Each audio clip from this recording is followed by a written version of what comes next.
안녕하십니까. 저는 그랜드 래피드 미시간 조그마한 시골에서 목회하는 시골 목사입니다.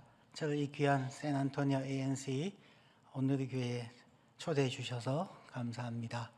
존경하는 우리 박한덕 목사님 그리고 카운슬 모든 분들 또 교인들께 하나님의 축복하심이 이 교회에 가득하기를 간절히 기원드립니다.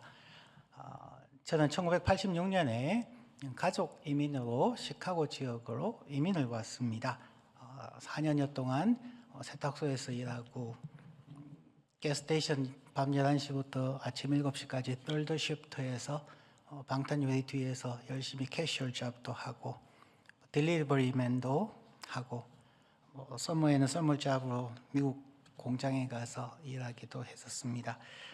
그러다가 1990년에 그랜드 래피드 미시간에 있는 캘빈 디알래스카 세미너리에 가게 되어서 거기서부터 공부하고 거기에서 또 청빙을 받아서 지금껏 35년 동안 그랜드 래피드 미시간에 살고 있습니다. 제가 1986년에 왔기 때문에 1980년대에 썰렁한 개그를 하면서 시작을 하겠습니다. 어제도 우리 권사님들과 장로님 저녁 식사를 하면서 만나니까 하시는 얘기가 주로 스피드 티켓 받았던 얘기를 많이 하시더라고요. 그래서 LA에서 오래전 80년대에 있었던 일입니다. 어느 정도 연세가 있으신 중년의 부인께서 운전을 해 가다가 이제 경찰에 풀업을 당해서 멈춰 서게 되었습니다. 얼마나 긴장도 많이 하고 힘들었겠습니까? 어떻게 하면 사과를 잘하고 잘 봐달라고 이야기할 수 있을까? 그래서 고민하다가 안 되는 영어를 가지고 이제 영어를 경찰에게 이야기를 했습니다. I'm so sorry. Please look at me well. 한국말 맞죠? 봐주십시오. Look at. 잘 봐주십시오. well. 그랬더니만 LA 지역에 한인들 많이 상대했던 미국 경찰이 웃으면서 말했습니다. No soup. 국물도 없다. 그러면서 사이테이션 티켓을 받았습니다. 최근에 미국에 오시는 분들은 저희들 이민 3, 40년 되신 분들에 비해서 영어도 잘하시고 미국 문화도 참 잘 아시고 오셔서 이러한 시행착오가 훨씬 적으실 것입니다. 제가 이 얘기를 시작하는 이유는 언어나 문화가 시대마다 또 지역마다 다르다는 것입니다. 우리는 멍심히 생각해서 잘 봐주십시오. Look at me well. 분명히 문장이 됩니다. 그런데 이게 사용하는 문장이 아닙니다. 그러니까 미국 경찰관도 얼마나 한심스러웠으면 no soup이라고 대답을 했겠습니까? 성경도 마찬가지입니다. 신약 성경은 거의 2000년 전, 구약 성경은 4000년 전. 지금의 입장에서 성경을 읽게 되면은 오해하는 경우들이 매우 많습니다. 그 시대의 문화, 그 시대의 언어, 그 시대의 익스프레션을 이해하는 것이 매우 중요하다 하겠습니다. 엘자베스 악테마이어 교수님께서 쓴 Preaching from the Old Testament라는 책에서 이제 그런 이야기가 있습니다. 스토리를 읽을 때에는 세 가지를 생각을 해야 합니다.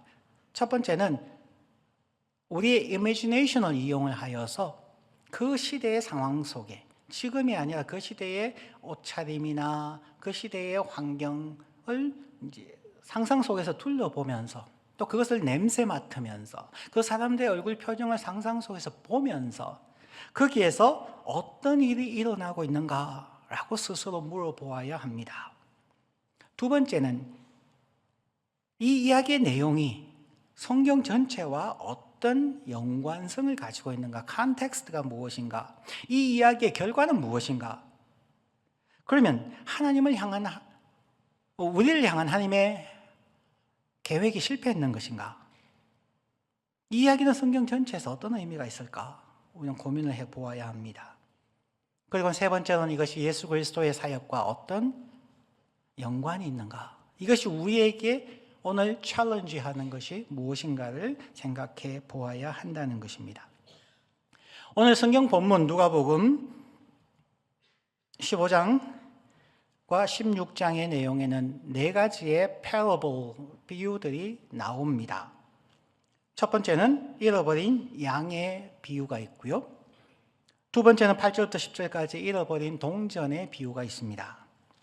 세 번째는 잃어버린 두 아들의 비유가 있고 16장 처음에는 불의한 청지기 비유가 나옵니다.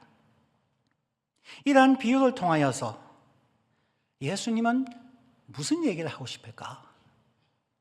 단순하게 하나님은 우리를 처음 사랑하신다, 잃어버린 영혼을 찾아서 찾아오신다, 이 얘기를 하고 싶을까?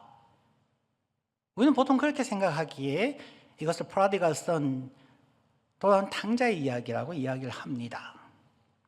그런데 예수님께서 이러한 비유를 말씀하게 된 컨텍스트가 무엇인가를 알게 되면은 예수님의 의도를 우리가 조금 더 알게 됩니다. 누가복음 15장 1절부터 3절 말씀입니다. 모든 세리와 죄인들이 말씀을 들으러 가까이 나아오니 바리새인들과 서기관들이 원망하여 가로되 이 사람이 죄인을 영접하고 음식을 같이 먹는다 하더라. 컴플레인이 들어왔습니다. 투덜투덜합니다. 수근수근합니다. 저 사람이 진짜 선지자 맞아? 어떻게 죄인들과 같이 밥 먹지? 그 사람들에게, 그에게 컴플레인하고 투덜거리는 그 사람들에게 예수님께서 이 비유로 말씀하시되, 이 비유의 이유, 목적이 지금의 우리들에게 하기 이전에 그 당시에 죄인들을 무시하고 자기들이 선하다고 생각하고 있는 종교 지도자들에게 던지는 도전이라는 것입니다. 그러면은 그 의미가 우리에게 상당히 다르게 올 수가 있습니다. 이 네 가지 비유의 주제, 띠임은 failed leadership에 대해서, 실패한 지도력에 대하여서 도전하기 위해서 준 것입니다. 그러면은 잃어버린 한 마리, 100마리 중에 한 마리 양을 잃어버렸다. 우리는 거기에서 찾아 나서시는 목자를 생각하지만, 하나님을 생각하지만, 예수님께서 지금 하고 싶은 얘기는 그 잃어버린 한 마리 양이 누구 때문에 잃어버렸니? 누가 잃어버렸니? 하나님이 이 많은 양떼를 대제사장, 레위인들, 여러 가지 종교 지도자들에게 맡겨주셨는데 그 한 마리를 잃어버린 자가 누구니? 이 얘기를 하고 싶은 겁니다. 당신들이 잃어버린 자를 내가 찾으러 간다는 겁니다. 10드라크마 중에 한 드라크마를 잃어버렸습니다. 그들에게 한 얘기가 누가 잃어버렸니? 여러분들이 저기에 죄인과 세리와 하청인들, 잃어버린 사람들을 하나님이 잃어버렸니? 여러분들이 잃어버렸니? 여러분은 같이 식사도 하지 아니하고 웰컴하지도 아니하고 저 드라크마를 잃어버린 자가 너라는 것을 알고 있니? 예수님이 지금 그 얘기를 하고 있는 겁니다. 집을 떠나서 잃어버린 아들들은 도대체 누구인가? 우리가 잘 아는 것처럼 첫째 아들은 유대인들을 대표하고 둘째 아들은 이방인들을 상징적으로 이야기를 합니다. 하지만 그들은 이방인들이 잃어버린 자라고 얘기했지만 우리가 아는 것처럼 둘째 아들도 잃어버렸고 첫째 아들도 잃어버렸습니다. 둘째 아들, 첫째 아들 다 같이 하면은 거기에는 8가지 이상의 쇼킹한 내용들이 나옵니다. 오늘은 그 중에서 앞부분만 해서 4가지만 말씀을 드리려고 합니다. 자, 오늘 말씀에 들어가기 전에 한번 따라해 보시기 바랍니다. 나는 주책입니다. 무슨 뜻인지 아시고 따라하신 거예요? 사전에 보면은 주책이라는 말은 절대적, 주관적 견해를 말합니다. 즉 주책 바가지는 자기 고집이 너무 세고 시시하고 싱거운 사람을 말합니다. 주책이 없다는 말은 자기의 확고한 주장이 없다, 그냥 흔들리는 사람을 이야기를 합니다.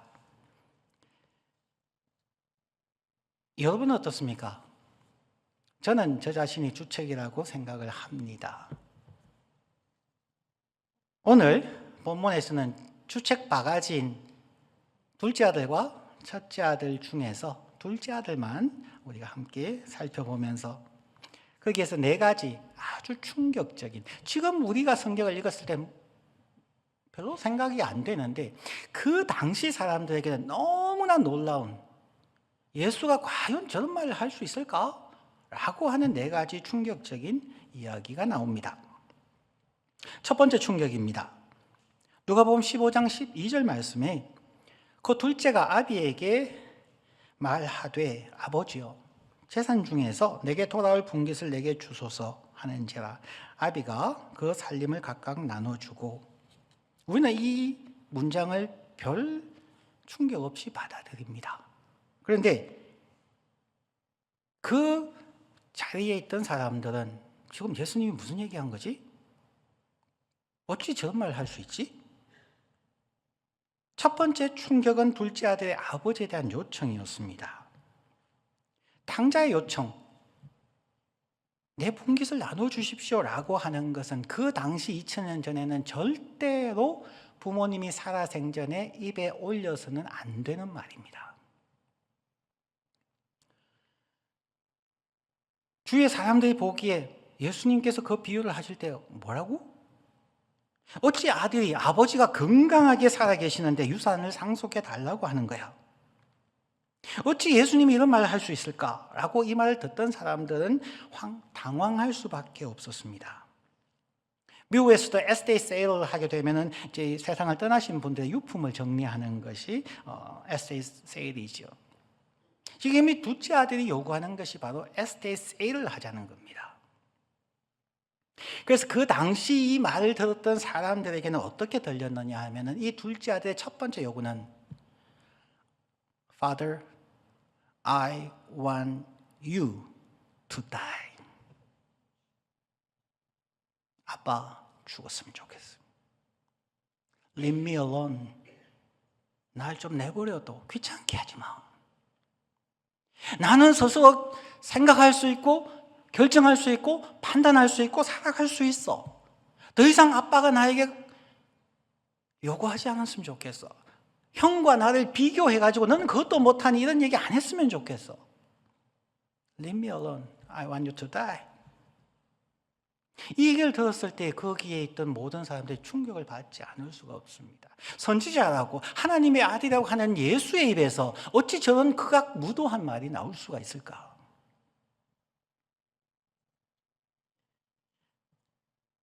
집을 떠나서 잃어버린 아들들이 누구인가?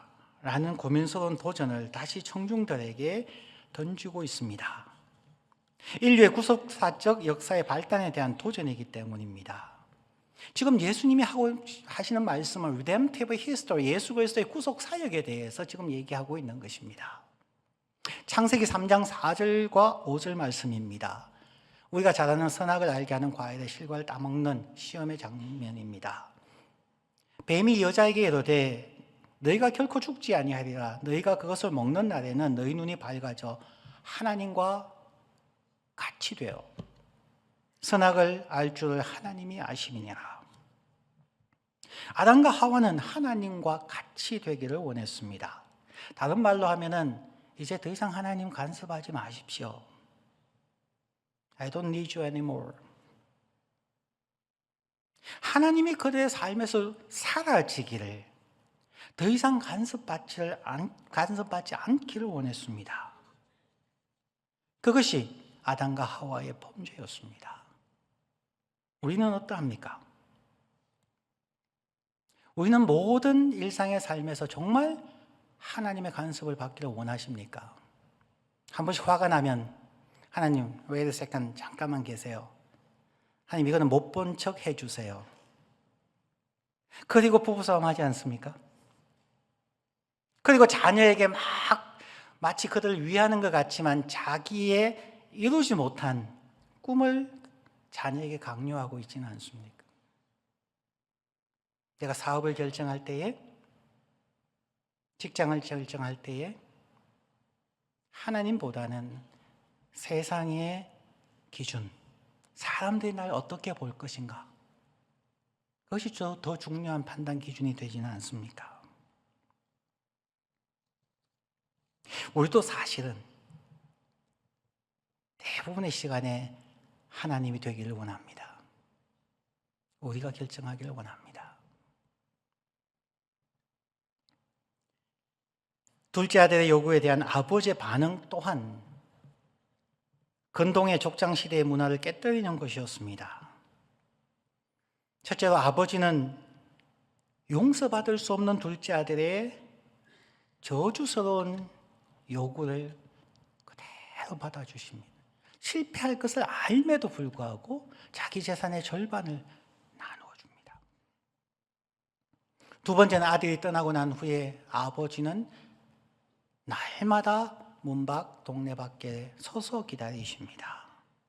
그가 돌아올 때는 달려가서 껴안고 입을 맞춥니다. 그리고 큰 잔치를 엽니다. 그리고 큰 아들은 밖에서 버티고 있는데 그 아들에게도 나아가서 아들 달래서 들어옵니다. 그 당시의 문화와 습관으로서는 도저히 이해할 수 없는 것이었습니다. 이 모든 것은 당시 이스라엘 사람들의 생각을 뛰어넘는 아버지의 큰 사랑의 선물들입니다. 그러나 아들들은 그것을 깨닫지 못했습니다. 유대의 종교 지도자들, 그들은 하나님 앞에만 잘 살려고 했지 하나님의 생각과 의도와 삶은 팔로우하지 못했습니다. 자, 이제 일이 벌어졌습니다. 그 결과로 둘째 아들은 도저히 그곳에 머무를 수가 없었습니다. 주위에 있는 사람들이 저 나쁜 별의별 험담과 가십들이 돌았을 겁니다. 그래서 그는 어쩔 수 없어서 급히 그 모든 땅을 팔고 재산을 모아서 다른 나라로 도망을 가야 했습니다. 이제 두 번째 충격이 나옵니다.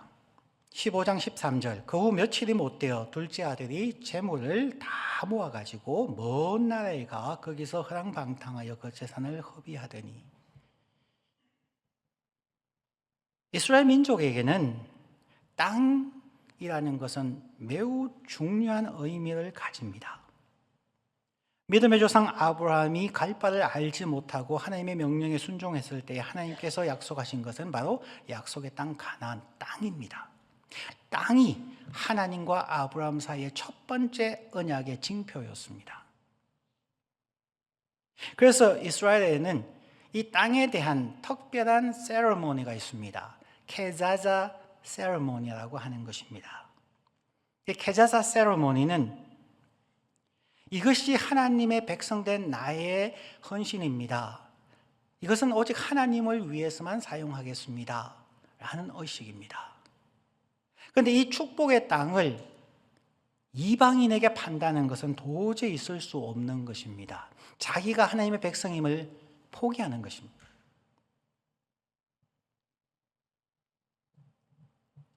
이 둘째 아들이 그 땅을 팔아서 그 땅 안에서 소비했다면 그래도 괜찮았을 겁니다. 그런데 성경에 보면은 다 팔아서 모은 재산을 가고 이방 땅에 가서 그곳에서 허랑방탕하게 다 팔아버립니다. 그것이 신라권입니다. 하나님께서 창조하시고 보시기에 좋았더라 하신 이 하나님의 세상을 아담과 하와의 범죄로, 우리의 범죄로 말미암아서 공중 권세 잡은 자 사탄과 악의 무리에게 이 땅을 바쳐버렸습니다. 사람들만이 아니라 이 세상 전체를 이방 땅에 가서 허랑방탕하게 다 탕진해버리고 사탄에게 바쳐버렸다는 것입니다.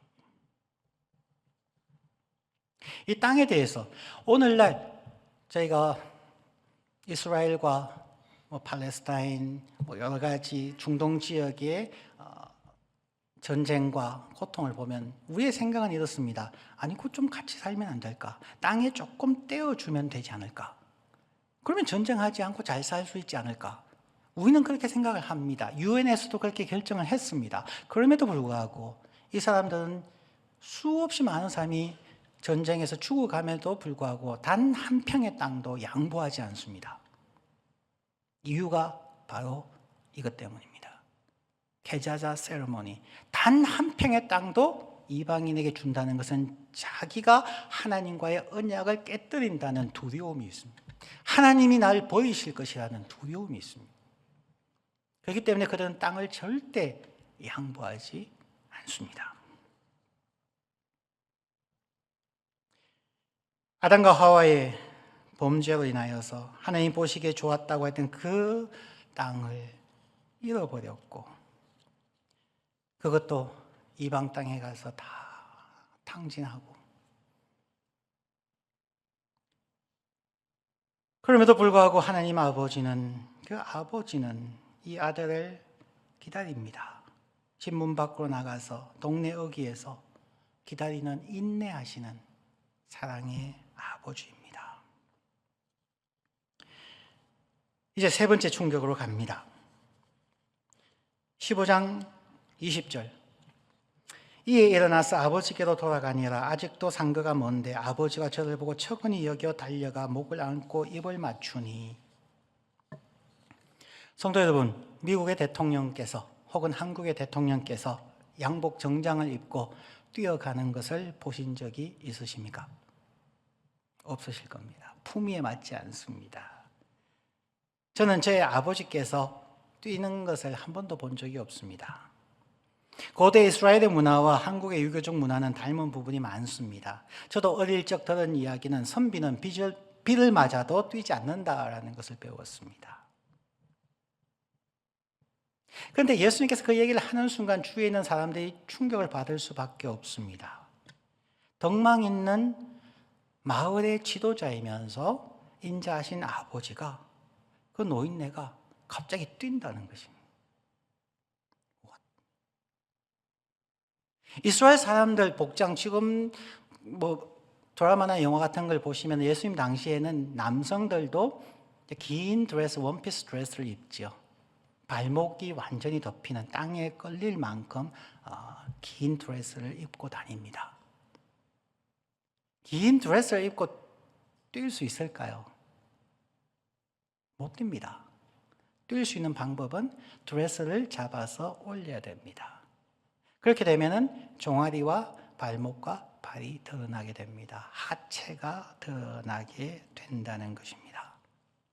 성경은 그것을 철저하게 금하고 있습니다. 출애굽기 20장 26절 말씀을 보시면은 하나님께서 모세에게 올터를, 제단을 쌓는 방법 등을 설명을 하고 계십니다. 하나님께서 모세에게 이렇게 명령합니다. 너는 청계로, 계단으로 나의 제단에 오르지 말라. 너의 하체가 그 위에서 드러날까 함이니라. 발목을 보이면 안 됩니다. 이것을 다 알고 있습니다. 모세오경과 율법서를 다 알고 있는 이스라엘 백성들에게 아버지가 뛴다, 발목이 드러났다는 이야기입니다. 그들에게는 임파서블한 이야기입니다.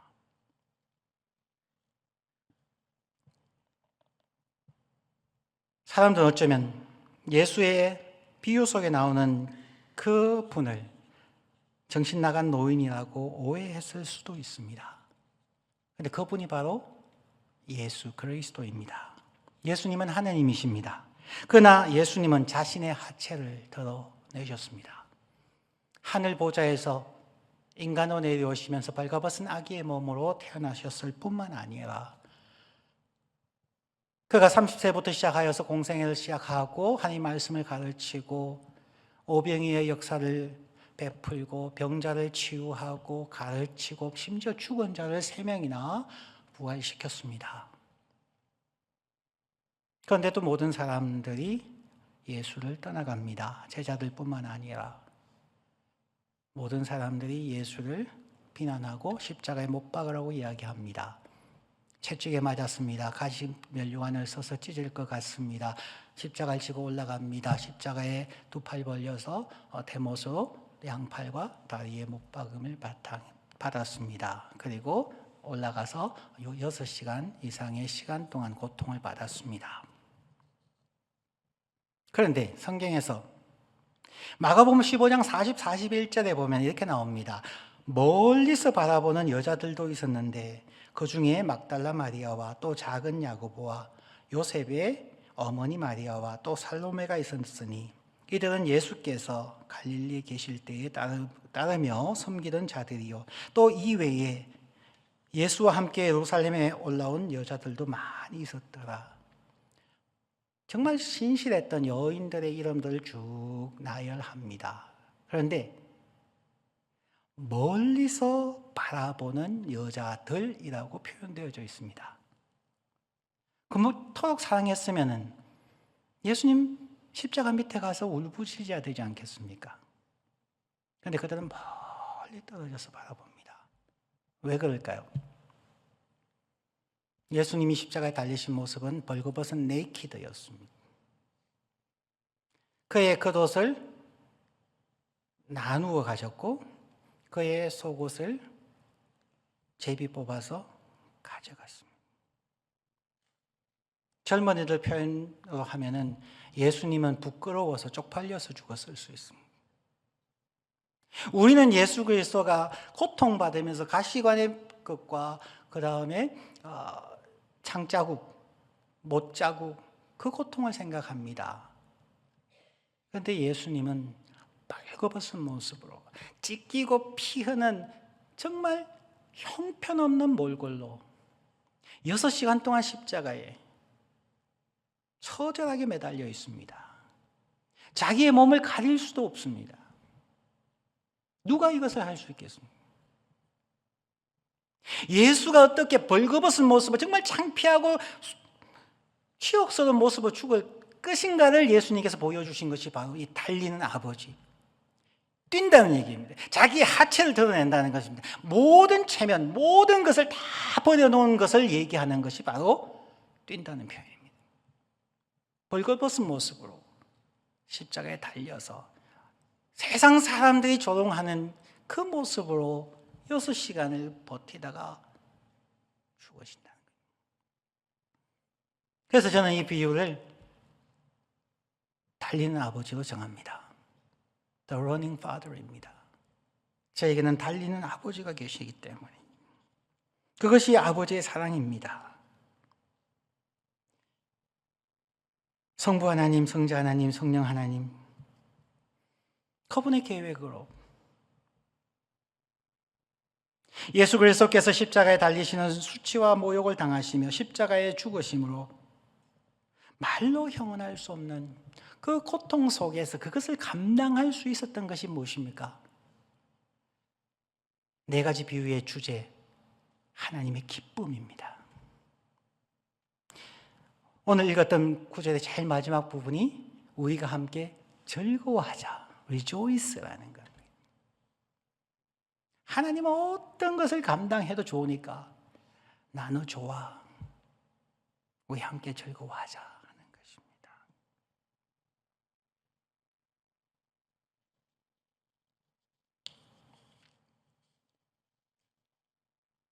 그 다음 4번째 충격이 있습니다.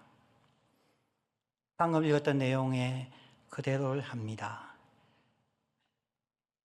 탕자가 돌아올 때에 당시 유대인들은 정결 의식을 굉장히 강조했습니다. clean, unclean에 대해서 엄청나게 신경을 많이 썼습니다. 당시 유대인들이 이방인의 땅에 갔다가 이스라엘로 돌아오게 되면은 그들 먼저 성전에 가서 정결 예식을 합니다. 예물을 드리고 제사장으로부터 정결 의식을 받고 clean 이래야 들어올 수가 있습니다. 그런데 예수님의 비유는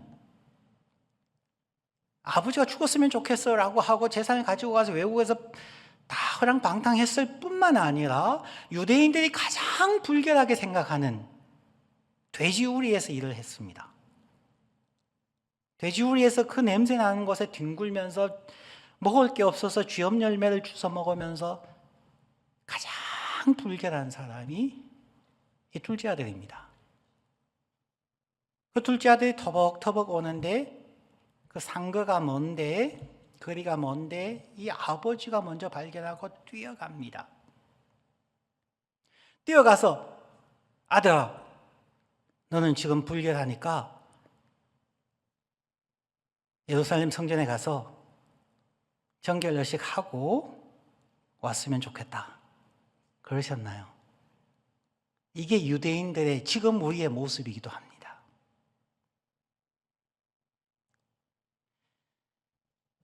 엉클린한 것을 터치하는 순간 나도 엉클린해집니다. 우리가 하는 것처럼 누가 우리 이웃인가 해서 여리고에서 예루살렘까지 갈 때에 강도 만난 사람이 있지 않습니까? 레위인과 제사장이 왜 지나갔을까요? 나는 그분들 존경합니다. 우리는 그들을 나쁘게 생각합니다. 왜 그들이 정말 종교적인 사람이었던가 하면 강도 만난 사람을 이렇게 도와주다가 그가 죽게 되면 죽음을 만지면 7일 동안 엉클린해집니다. 그러면 이 사람들의 소명은 제사를 잘 드리는 겁니다. 예배를 잘 인도하는 것입니다. 내가 이 사람을 도와주다가 수많은 사람들의 예배를 내가 인도하지 못하면 이거 어떡합니까? 그는 하나님을 섬기는 것이 우선이었습니다. 종교 예식을 드리는 것이 우선이었습니다. 그렇기 때문에 이 사람은 다른 사람이 도와줄 수도 있으니까 나는 더 중요한 하나님을 예배하는 것을 우선할 거야. 그 마음에서 간 겁니다. 나쁜 마음으로 간 건 아니라고 저는 믿습니다. 예를 들어서 박한덕 목사님께서 예배 시간에 맞춰서 오시다가 저기 어떤 차가 플랫 타이어가 생겼어요. 내려서 스페어 타이어를 교체해주고 와야 할 것 같은데 스페어 타이어 체인지 해주려면은 한 2, 30분 걸리지 않습니까? 빼고 하는 과정이. 박한덕 목사님께서 스페어 타이어 체인지 해주기 위해서 예배를 30분 늦게 오셨습니다. 찬양팀하고 모두가 예배 준비가 다 끝났습니다. 그런데 목사님이 안 오세요. 10분을 기다려도 안 오세요. 셀폰으로 목사님 어디 계세요? 30분 늦게 오셔서 지금 어려운 사람이 있어서 내가 도와주고 온다고 늦었습니다. 죄송합니다. 그러면 여러분 어떻게 생각하시겠어요? 그 목사님 존경하시겠습니까? 우리의 예배를 망쳐버렸는데 하나님께 드리는 신령과 진정으로 드리는 예배를 망쳐버렸는데 이분은 이웃을 사랑하시는 참 목자다라고 얘기하실 분 계세요? 우리는 그러면 불평이 나올 수밖에 없습니다. 우리 시간 없는데 목사님 왜 늦으세요? 제사장과 레위인은 예배가 더 중요했던 것입니다. 예수님의 제자들 베드로와 야고보, 요한이 변화산에 올라가서 예수님이 모세와 엘리야와 만난 걸 보면 너무 그렇게 좋은 은혜로운 광경이 없습니다. 그래서 베드로가 얘기하죠. 여기가 좋사오니 초막셋을 짓고 우리가 여기 살겠습니다. 예수님께서 너 고당 내려가. 하나님과 같이 있는 예배 시간이 그렇게 좋니? 그거 별거 아니야.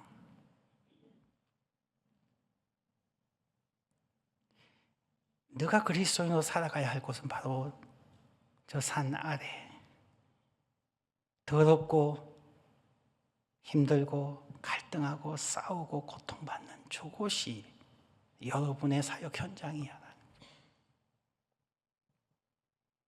다시 처음으로 돌아갑니다. 예수님께서 잃어버린 양, 드라크마, 아들들, 불의한 청지기의 비유를 왜 하셨습니까? 서기관과 바리새인들이 자기들은 특별한 민족이라고, 선택된 민족이라고, 우리는 하나님의 사랑을 받아서 우리는 하나님의 사람이라고. 우리는 신령과 진정으로 진리로 예배하는 것이 너무 좋은 사람들이라고.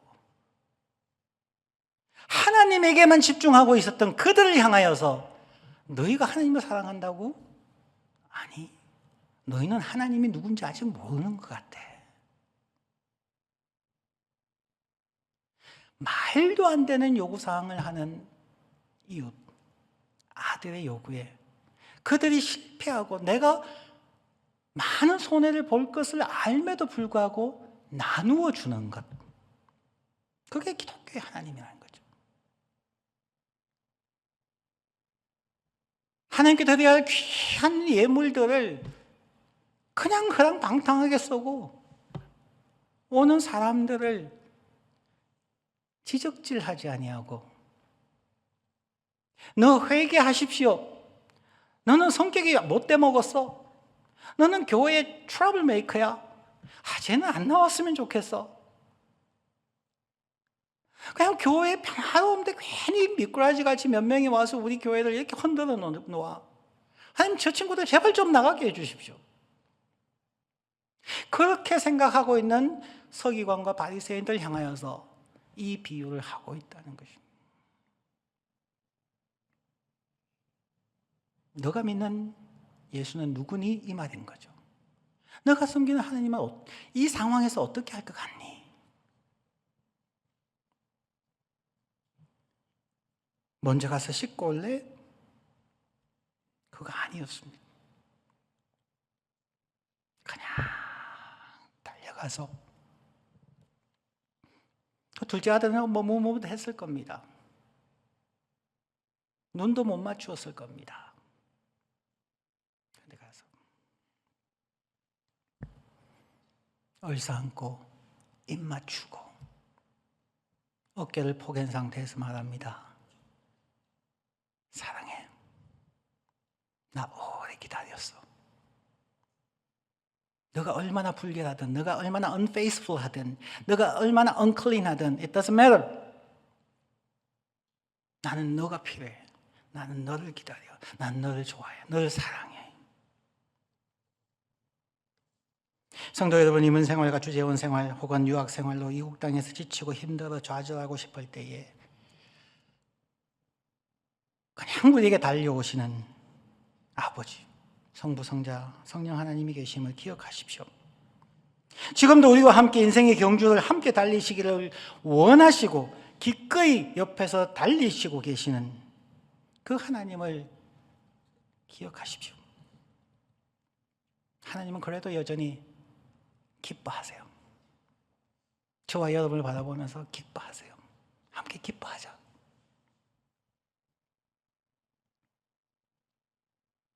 하나님은 모든 희생을 각오하고 우리를 사랑하십니다.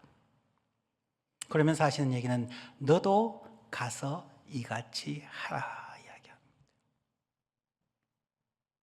간디가 했던 이야기처럼 나는 기독교의 하나님을 사랑한다. 하지만 기독교인은 싫어한다. 성경의 기독교 하나님은 예수 그리스도 너무 좋은 분인데 그분을 따른다고 하는 사람들은 싫다. 식민 지배하고 죽이고 착취하고 그랬기 때문에. 자, 끝내겠습니다. 여러분 한 번만 더 따라하십시오. 나는 주책입니다.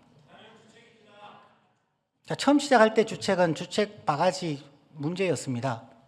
그런데 이 하나님을 이해하시는 분은 주책의 의미가 달라집니다. 나는 주님이 책임지는 사람입니다. 저는 그래서 평생 주책으로 살기로 했습니다. 주님이 책임져 주십니다. 마지막으로 성경 시편 16편 3절 함께 읽고 마치겠습니다. 시작합니다.